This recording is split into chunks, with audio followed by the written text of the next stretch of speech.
Hello students, let's see this question. The question says the read the following statements and choose the correct option.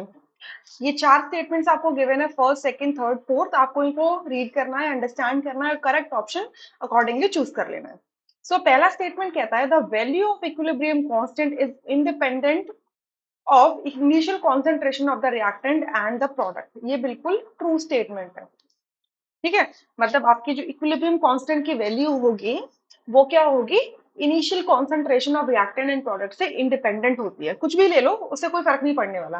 अब equilibrium constant क्या होता है, देखिए एक reaction जा रहा है आर से लेकर पी तक, इसको मैं एक्स बोल देती हूँ, इसके वाई मोल्स बोल देती हूँ. तो एक इक्विलिब्रियम की सिचुएशन आ गई है. ठीक है, इक्विलिब्रियम मतलब rate of forward reaction is equal to rate of backward reaction है. तो उस टाइम पे जो इक्विलिब्रियम कांस्टेंट के क्या होता है, रेशियो होता है कॉन्सेंट्रेशन ऑफ प्रोडक्ट का एंड रिएक्टेंट का, एंड ईच कॉन्सेंट्रेशन टर्म पे उसकी कोफिशिएंट एज अ पावर आ जाती है.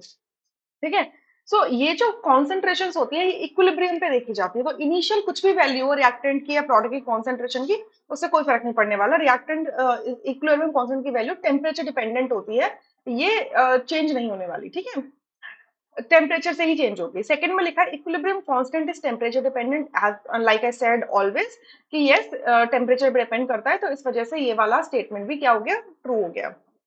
थर्ड में कहते हैं the equilibrium constant for the reverse reaction is equal to the inverse of the equilibrium constant for the forward reaction.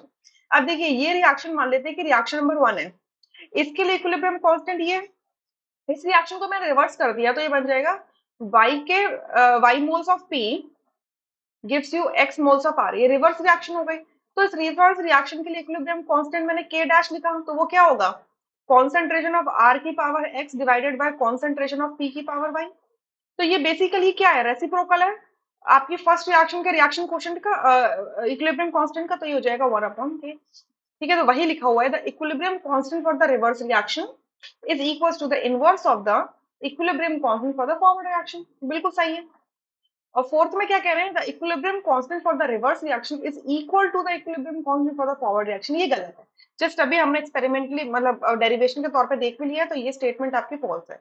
So first second third statement correct है. So accordingly आपका C option correct हो जाएगा, rest options would be incorrect. I hope you understood this question really very well. Thank you.